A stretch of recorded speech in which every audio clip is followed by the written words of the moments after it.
इसके अंदर कुछ चीजें हम लोग रिवाइज भी करेंगे, ठीक है।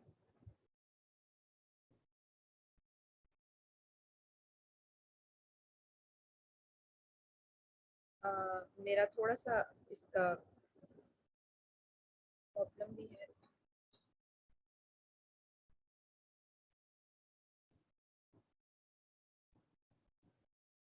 चलिए हम लोग स्टार्ट लेते हैं।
अऊज़ु बिल्लाहि मिनश शैतानिर रजीम, बिस्मिल्लाहिर रहमानिर रहीम। रब्बि इश्रह ली सदरी व यस्सिर ली अमरी वहलुल उक़दतम मिन लिसानी यफ़क़हू क़ौली रब्बि ज़िदनी इल्मा अल्लाहुम्मा बारिक लना फ़ी औक़ातिना। हम पढ़ रहे थे नॉर्मल डिस्ट्रीब्यूशन। नॉर्मल डिस्ट्रीब्यूशन का चैप्टर पढ़ रहे थे। नॉर्मल डिस्ट्रीब्यूशन के अंदर हमने क्या क्या मेन चीज़ें देखी थी, उनको एक बार गो थ्रू कर लेते हैं हम लोग इंशाल्लाह। उसके अंदर क्या क्या मेन चीज़ें हैं, जैसे हमने बेसिकली हमने देखा था नॉर्मल डिस्ट्रीब्यूशन का पीडीएफ क्या होता है, ठीक है। नॉर्मल डिस्ट्रीब्यूशन की का इस्तेमाल कहाँ कहाँ पर होता है, राइट। उसके साथ साथ हमने शेप के बारे में जाना था कि इसकी बेल शेप होती है। तो मैंने आपको ये भी बताया था कि इसकी चंद एक प्रॉपर्टीज भी होती हैं। क्या क्या देखी थी, continuous distribution, total probability, mod and maximum ordinate, symmetrical distribution, right. इसी तरह स्पेशल एरियाज देखे थे, mean, median, quartile, quartile deviation. इसके बारे में जाना कि ये इसके फार्मूलाज मैंने स्पेशली आपको बताए थे और आपको सॉल्व भी करके बताया था कि कैसे हम इसको सॉल्व करेंगे। और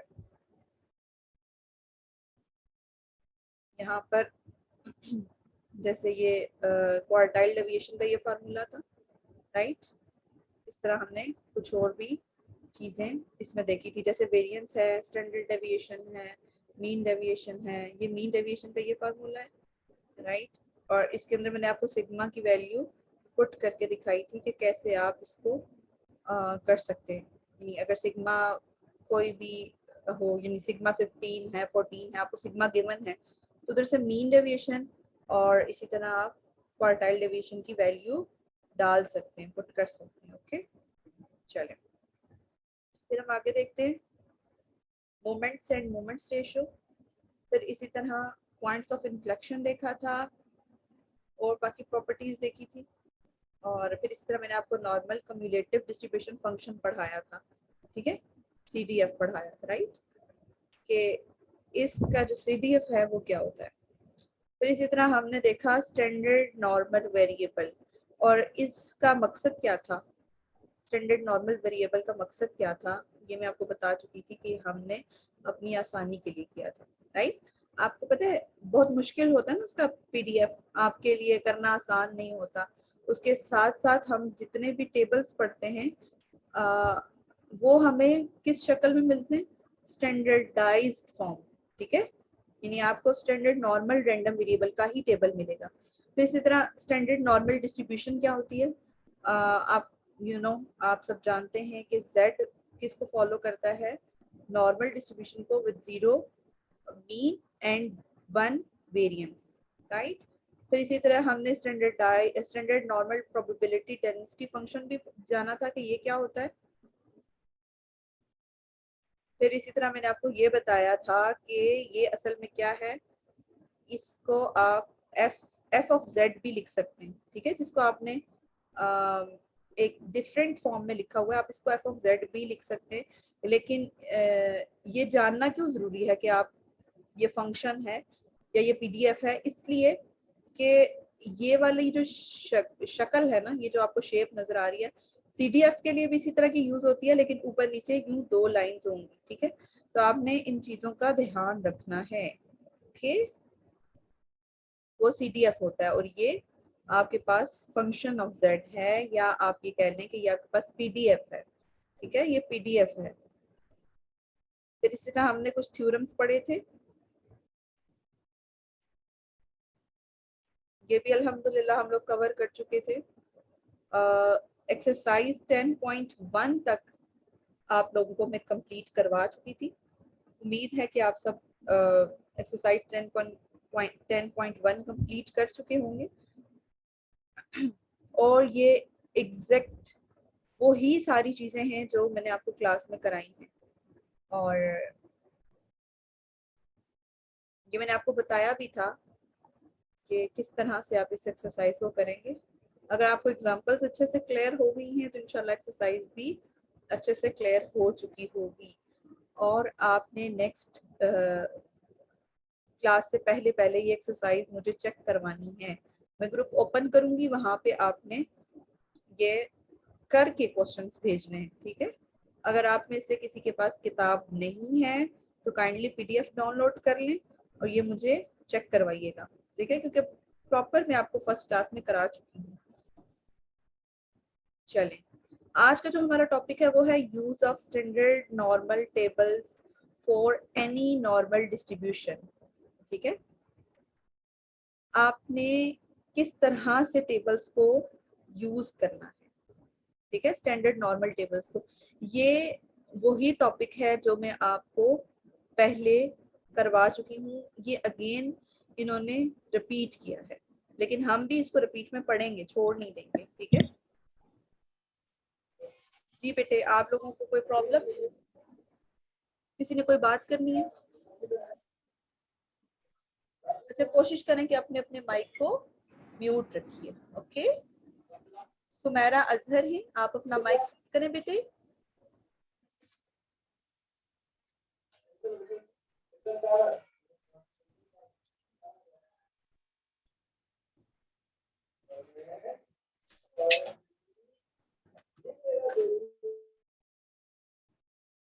चलिए,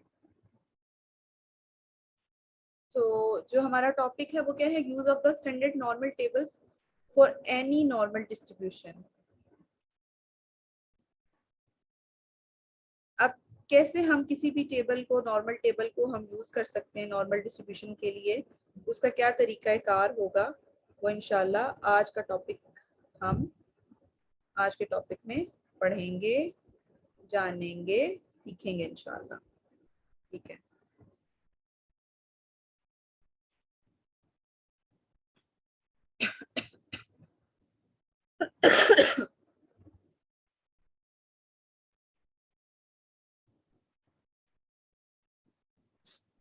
आप सब जानते हैं कि अगर आपके पास x फॉलो करता है नॉर्मल डिस्ट्रीब्यूशन को with mean mu variance sigma square, तो आप कैसे लिखते हैं सीडीएफ को?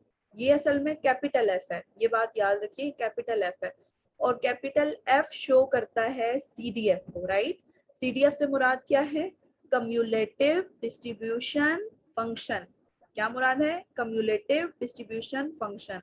और कम्युलेटिव डिस्ट्रीब्यूशन फंक्शन के लिए आप ये वाला साइन इस्तेमाल करेंगे, राइट, साइन ये वाला यूज होगा, तो ये आपने ध्यान रखना है, ठीक है। चलें, तो आप इसको कैसे लिखेंगे? CDF of x minus mu over sigma, ये आपके पास अगेन थ्योरम आ गया। थ्योरम क्यों आते हैं? थ्योरम आपकी आसानी के लिए आते हैं। चलें आगे चलते हैं। थ्योरम नंबर है 10.6। थ्योरम नंबर 10.6 क्या कहता है? If x belongs to n with mean mu, variance sigma square, and a and b are any real numbers, then probability x less than equal to a will be equal of CDF of, ये CDF है, फिर a minus mu our sigma. आप सबको पता है अगर यहाँ पे x होता, ये स्मॉल x होता, तो आप यहाँ क्या लिखते? x माइनस म्यू अवर सिग्मा, राइट। लेकिन यहाँ पर a है इसलिए हमने a में से म्यू को माइनस किया है और नीचे उसका स्टैंडर्ड डेविएशन लिखा है।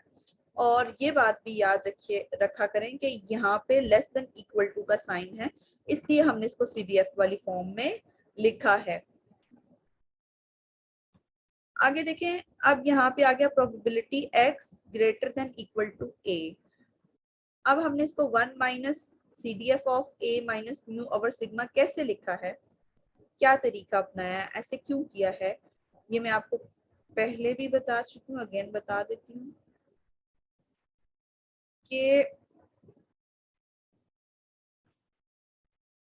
इसको हम लिखते हैं, ये वाली जो चीज है ना, इसको हम लिखते हैं 1 minus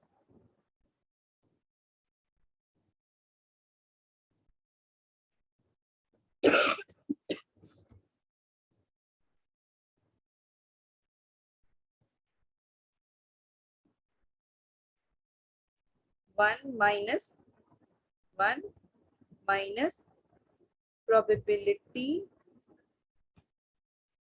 of x less than equal to a। ठीक है, यानी ये जो ऊपर वाला लिखा हुआ है ना, ये जो ऊपर लिखा है आपके सामने लिखा है, आप इसको, इस वाले को अगर आपने नोट करना है कि ये क्या होगा, तो 1 माइनस कर दें probability x less than equal to a, तो ये इसके इक्वल आ जाएगा। ठीक है, फिर जब ये वाला और ये वाला इन दोनों के दरमियान में ये कॉम्बिनेशन बना कि 1 minus probability of x less than equal to a, तो ये आप जानते हैं कि probability x less than equal to a किसके इक्वल है? इसके, CDF of a minus mu over sigma के।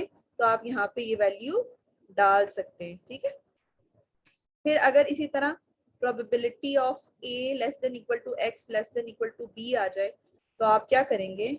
आपको मैंने ये पीछे भी अल्हम्दुलिल्लाह ये हम सॉल्व कर चुके हैं कि ये वाला, ये क्या है? CDF of b minus CDF of a। ठीक है, लेकिन यहाँ पे ये चूंकि हम z की डिस्ट्रीब्यूशन की बात करें, तो इसलिए हम माइनस करेंगे म्यू और डिवाइड करेंगे सिग्मा। ओके, चलो इसी तरह अगर हमारे पास आ जाता है x बिलोंग करता है नॉर्मल डिस्ट्रीब्यूशन को with mean mu sigma square के साथ, और a कोई भी रियल नंबर है, तो अगर हम फंक्शन ऑफ a निकालना चाहते हैं, फंक्शन ऑफ a, राइट, ये फंक्शन की बात हो रही है, इट्स नॉट अ CDF। आपको ये नहीं कहा गया कि आप CDF निकालें, ये फंक्शन ऑफ a है, तो फंक्शन ऑफ a कैसे निकलेगा? 1 ओवर सिग्मा से डिवाइड करेंगे और function of a minus mu over sigma. ठीक है, यानी ये CDF नहीं है, फिर ये क्या है? ये PDF है। ये मैंने आपको बताया था, ये क्या होता है? ये CDF होता है, और ये क्या होता है? ये PDF होता है। ठीक है,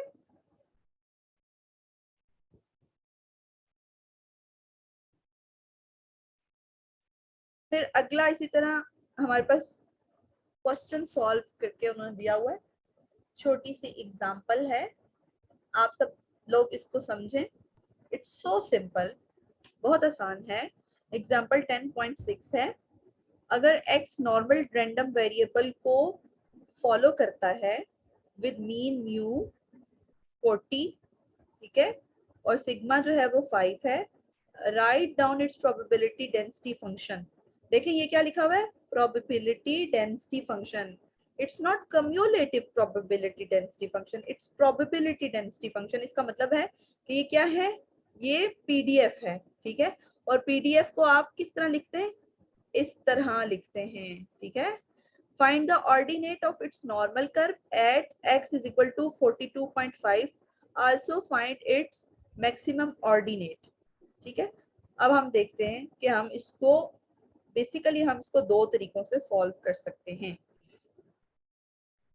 हमारे पास क्या है, function of a is equal to this, ये हम पीछे पढ़ के आए हैं, अभी हमने जो थ्योरम पढ़ा है कि अगर आपके पास म्यू गिवन हो, सिग्मा गिवन हो और आपको पीडीएफ निकालने के लिए दे दिया जाए तो आप कैसे निकालेंगे, ठीक है। जबकि उन्होंने ऑर्डिनेट की वैल्यू भी दे दी हो, ये देखिए ऑर्डिनेट की वैल्यू दे दी है ना, ऑर्डिनेट की वैल्यू है 42.5। अब हमारा जो फॉर्मूला है, ये हमारा जो थ्योरम है वो क्या कहता है, अगर आपके पास ऑर्डिनेट भी गिवन हो, आपके पास म्यू भी गिवन हो, आपके पास सिग्मा भी गिवन हो, तो आप कैसे निकालेंगे, ये हमने पीछे पढ़ा है ना अभी, एज इट इज ये फार्मूला लिखें, इसके अंदर वैल्यूज डालें, 1/5 सिग्मा, सॉरी सिग्मा नहीं है, ये क्या है, फंक्शन है, ठीक है।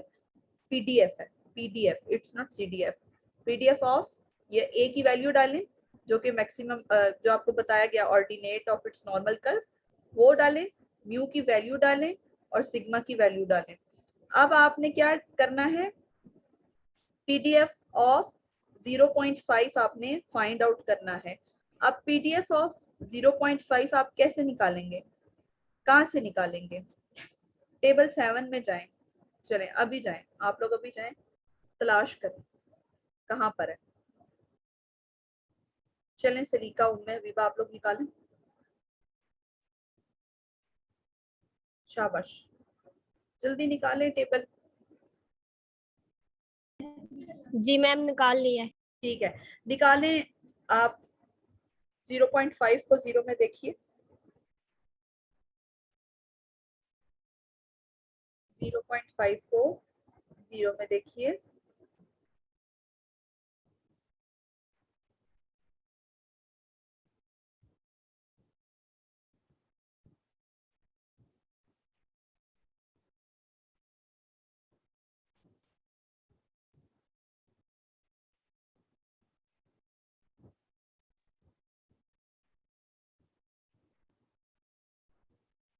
जल्दी कीजिए गर्ल्स, जल्दी करें।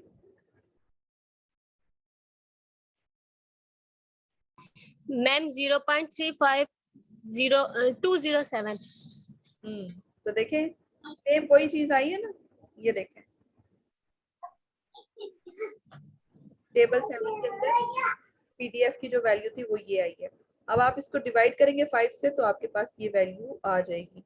अब दूसरा तरीका भी है, अगर आपके पास आपको इसी तरह अगर फंक्शन निकालना हो तो आप डायरेक्ट अब उसके जो उसका जो सीडीएफ है ना, सॉरी पीडीएफ है, उसके अंदर आप पुट कर सकते हैं डायरेक्ट।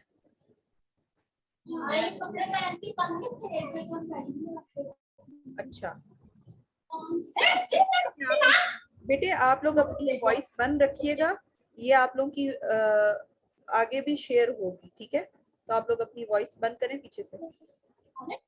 अच्छा अब आप देखें आपने क्या किया कि एक तो ये ऊपर वाला मेथड अपना अप्लाई किया, एक दूसरा अल्टरनेट मेथड भी आप लोग अप्लाई कर सकते हैं। एफ ऑफ एक्स जो है वो आप लोग निकाल सकते हैं कैसे, आप लोगों के पास मौजूद है पीडीएफ जो मैं आप लोगों को क्लास में याद करवाती रही हूँ, ठीक है, मैंने आप लोगों को कहा था कि आप लोगों ने जुबानी याद करना है, तो वो आप लोगों के पास मौजूद है अल्हम्दुलिल्लाह। आप क्या करेंगे, सिंपल उसके अंदर जो जो आपके पास वैल्यूज गिवन है वो डालेंगे, ठीक है। एक्स की जगह पे देखिए उन्होंने क्या डाला है, एक्स की जगह पे डाल दिए 42.5, ठीक है, जो कि आपके पास वैल्यू उन्होंने पहले से दी हुई है, वो डालें और फिर उसके बाद आप फंक्शन की वैल्यू निकाल लें, ठीक है। आपके लिए इस तरह से भी सहूलत है, आपकी मर्जी, आप जैसे मर्जी इसको करें। फिर हम देखते हैं कि एग्जाम्पल 10.7 जो है, एग्जाम्पल 10.7 हमारे पास टोटल तकरीबन 7 मिनट रह गए, तो हम ट्राई करते हैं कि मैक्सिमम इसमें कवर कर लें। एग्जाम्पल 10.7 क्या कह रही है? The scores made by candidates in a certain test are normally distributed with mean 500 and standard deviation 100. What percent of the candidates received scores less than 400, more than 700, between 400 and 600, which differ from mean by more than 150? If a candidate gets a score of 680, what percent of candidates have higher score than he? अब देखिए, हम लोग ये कहते हैं कि जो हमारा जो कैंडिडेट है वो जितने भी स्कोर्स लेता है उसको हम शो कर लेते हैं कि वो एक्स है, ठीक है, लेट कर लेते हैं। म्यू हमें पता है कि वो 500 है, ठीक है, म्यू हमें पता है, ऊपर दिया हुआ ना मीन, ये देखिए मीन जो है वो 500 है। और इसी तरह दूसरी चीज हमें क्या बताती है, सिग्मा जो है हमारे पास क्या है, 100 है, क्योंकि उन्होंने स्टैंडर्ड डेविएशन बताया 100 है। अब आपने x की वैल्यू लेस देन 400 निकालनी है, तो प्रोबेबिलिटी x लेस देन 400 निकालनी है। अब कैसे निकालेंगे? इसमें से माइनस करेंगे म्यू और डिवाइड करेंगे सिग्मा। क्यों? क्योंकि हम हमेशा x को z में कन्वर्ट करते हैं, ठीक है। और क्यों करते हैं? अपनी आसानी के लिए, और ताकि ये कि हमारे पास स्टैंडर्डाइज हो जाए और हम इसको टेबल से इजीली इसकी वैल्यू सर्च कर सकें। अब क्या हो जाएगा? 400 माइनस 500 डिवाइडेड बाई 100, तो ये क्या हो गया? ये पूरा z बन गया, ये वाला पूरा, यानी ये पूरा z बन गया, और ये भी जाहिर है z की वैल्यू आ गई, तो z less than equal to -1 हो गया। अब ये क्या है? आपको पता है probability x less then x जो भी चीज होती है उसको हम CDF ऑफ दिस लिख सकते हैं ना, यानी अब probability z less than equal to -1 है, तो आप इसको लिख सकते हैं कि ये आपके पास सिग्मा, सॉरी सिग्मा नहीं, CDF, इसको बोलेंगे CDF ऑफ -1। अब आप टेबल निकालें और वहां से CDF ऑफ -1 की वैल्यू निकालें, तो आपके पास एग्जैक्ट यही वैल्यू आएगी, ठीक है। CDF वाला टेबल मैंने आपको देखना बताया था ना, तो आप वहां से ये सर्च करेंगे, ठीक है। अब नेक्स्ट में चलें, बहुत आसान है, ये भी बहुत ज्यादा इजी है, बहुत सिंपल है। प्रोबेबिलिटी x ग्रेटर देन 700 ये निकालना है हमने। अब कैसे करेंगे? अगेन वही काम करेंगे, x minus mu over sigma, और इसमें से ये वैल्यू माइनस करेंगे, डिवाइड बाय 100 करेंगे, तो आपके पास probability z greater than equal to 2 आ जाएगी, ठीक है। अब आपको पता है कि CDF को आप यूं लिख सकते हैं, 1 में से प्रोबेबिलिटी z लेस देन 2, ठीक है, ग्रेटर वाले को लेस वाले में से 1 में से माइनस करके लिख सकते हैं। और इसको आप कैसे लिख सकते हैं? ये CDF की फॉर्म बन रही है, तो CDF ऑफ 2 लिख दिया आपने, तो 1 माइनस CDF ऑफ 2। अब CDF ऑफ 2 की वैल्यू आप टेबल से सर्च करें, और सर्च करेंगे तो एग्जैक्टली यही वैल्यू आएगी जो यहाँ पे मेंशन है। टेबल मैंने आपको देखने का तरीका बताया हुआ है अच्छे तरीके से। 1 माइनस ये वैल्यू एज इट इज आ गई, ठीक है, ये आ गया आंसर आपके पास, ठीक। फिर इसी तरह ये कैसे करेंगे? एग्जैक्टली देखें, 400 माइनस 500 वही किया, x minus mu over sigma, दोनों तरफ से यहाँ पे भी माइनस करेंगे और यहाँ पे भी माइनस करेंगे, और ये आपके पास आ जाएगा -1 less than equal to z less than 1। और ये हमने पीछे थ्योरम भी पढ़ा है कि आप इसको इस तरह लिख सकते हैं। अगर आपके पास ये देखें a और b वाली फॉर्म है ना, कि अगर a less than z less than b हो तो उसको क्या लिखेंगे? Probability of z less than 1 minus probability of less than equal to -1, ठीक है। आप इसको इस तरह लिख सकते हैं। और ये भी आपको पता है ये क्या है? ये है CDF ऑफ 1 और ये CDF ऑफ -1 है, ठीक है। तो आप इसको टेबल में सर्च करेंगे और आंसर निकाल लेंगे। आगे वाला जो है वो ये मॉड के साथ है। मॉड वाले को आप पहले z में कन्वर्ट करें और फिर उसके बाद आप इसको इस तरह लिख सकते हैं, 2 CDF ऑफ जो भी आपकी वैल्यू है, ठीक है। ये अल्हम्दुलिल्लाह हम लोगों ने पहले किया था, पिछली क्लासेस में हम लोगों ने पढ़ा है। फिर इसी तरह अगेन ये पीछे वाली एग्जांपल ही रिपीट हो रही है, सिर्फ वैल्यू चेंज हो गई है। फिर आगे देखें, इंशाल्लाह चलें एग्जांपल 10.8 से ना हम कल करेंगे, ठीक है। अभी यहाँ तक आप लोगों का कोई सवाल है तो करें, अदरवाइज ये बहुत आसान था। आप लोग अपना माइक खोलें और आप सवाल कर सकते हैं।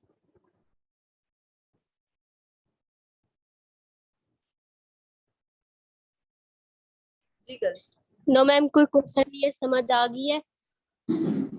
आसान है ना, ये इजी है ना? Yes ma'am. ठीक है, और किसी ने कोई बात करनी है?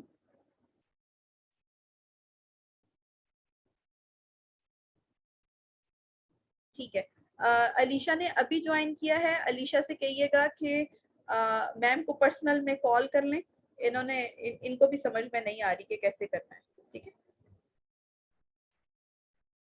चलें, बाकी सबको समझ में आ गई, क्लियर हो गया? ठीक है, तो आप लोगों का जो काम है, होमवर्क है, वो इंशाल्लाह यहाँ तक होगा, ठीक है। यहाँ तक आप लोगों ने होमवर्क करके आना है। एग्जाम्पल 10.8 से हम आगे स्टार्ट करेंगे, और लेकिन अभी भी आगे जाके भी इतना कुछ न्यू नहीं है, थोड़ा सा मजीद आगे मेरा ख्याल है, इसमें प्रैक्टिस ही है, सारी प्रैक्टिस है। ये देखें, सेम वही चीजें हैं, सिर्फ जितनी आप प्रैक्टिस करेंगे ना उतना आपको मजा आएगा। ये डी स्टैंडर्डाइजिंग जो है, ये थोड़ी सी डिफरेंट है, ठीक है। यहाँ से आपका एक नया टॉपिक शुरू हो रहा है। चलें ठीक है, आज के लिए इतना ही काफी है। सुब्हानकल्लाहुम्मा व बिहम्दिका अशहदु अल्ला इलाहा इल्ला अंता अस्तगफिरुका व अतूबु इलैक। अस्सलामु अलैकुम व रहमतुल्लाहि व बरकातुहू।